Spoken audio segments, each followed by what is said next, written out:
I'm Sarah Jane, an Australian artist and the current resident of 159 Wattle Street in Malvern. A beautiful sandstone return veranda villa that fronts historic Wattle Street and rests on the edge of the well-known Doothie Street precinct.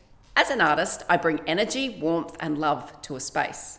So in 2004, I took on the challenge of 159 Wattle Street, and I made it my mission to bring back love to the walls of this home with an update. Up late at night, creating drawing after drawing, my new vision was underway in 2007, beginning with changes to the original home and then a contemporary open plan addition out the back. The original part of the home that was built in 1910 had a main central hallway and generous sized rooms branching off. With each room having traditional fireplaces and large sash windows, the bones of the original section was already quite solid, only requiring cosmetic changes. Creating a new canvas for a new story though meant demolishing the 80s lean-to, paving a passage of connection between original and new.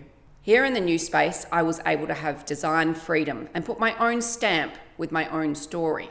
But it was interesting times too. Living without any heating or cooling, having only basics for a while, often made me think of those past souls that lived here. By the end of 2012, the house had become the open, designer space full of warmth and personality that I had envisaged.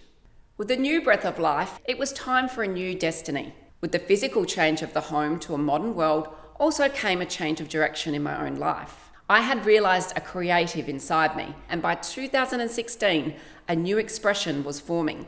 Trusting my creative side, I listened to outside supporters and began contemporary painting, and have now sold all over Australia and to the US and UK under my banner, Sarah Jane.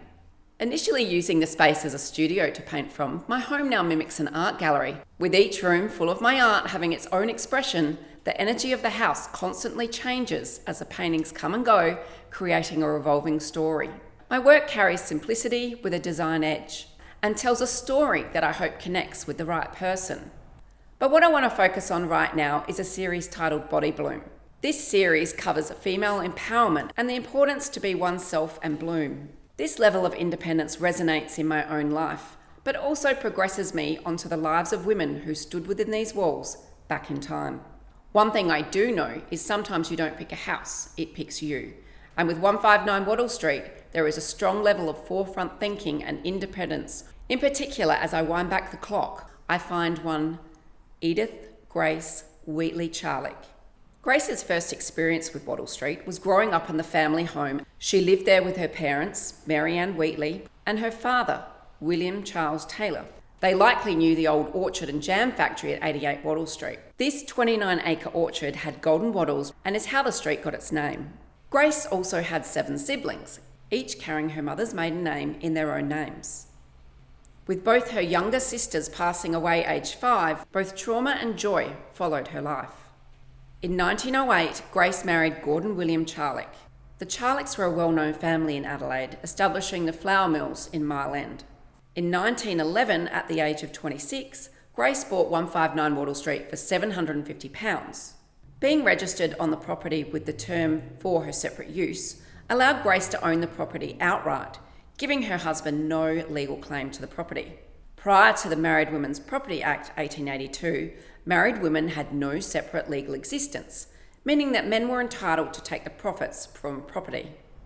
But not only did Grace buy a house in 1911, there was more big news with the birth of her daughter, Josephine Gordon Charlick. But we do know Grace had a son, born 10 years after Josephine, Dean Gordon Charlick. As the kids grew up in Wattle Street, they no doubt had to catch a tram. The Kingswood line it was known as, going down Doothie and George Streets.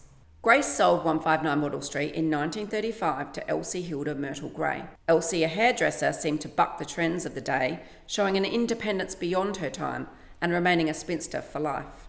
With Grace moving across the road to 164 Wattle Street in 1935, life seemed well. With her daughter Josephine marrying in 1939 and providing grandkids, life was looking good.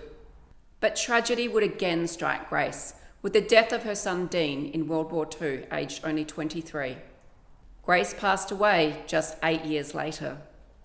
May we remember the forgotten everyday women that have paved the way for generations today. I have managed to contact the descendants of Grace and Josephine. But sadly, there are no photos or stories available on the lives of these women. A sad reminder of a past generation's approach to equality, and to how important it is to document the lives of everyone for future generations.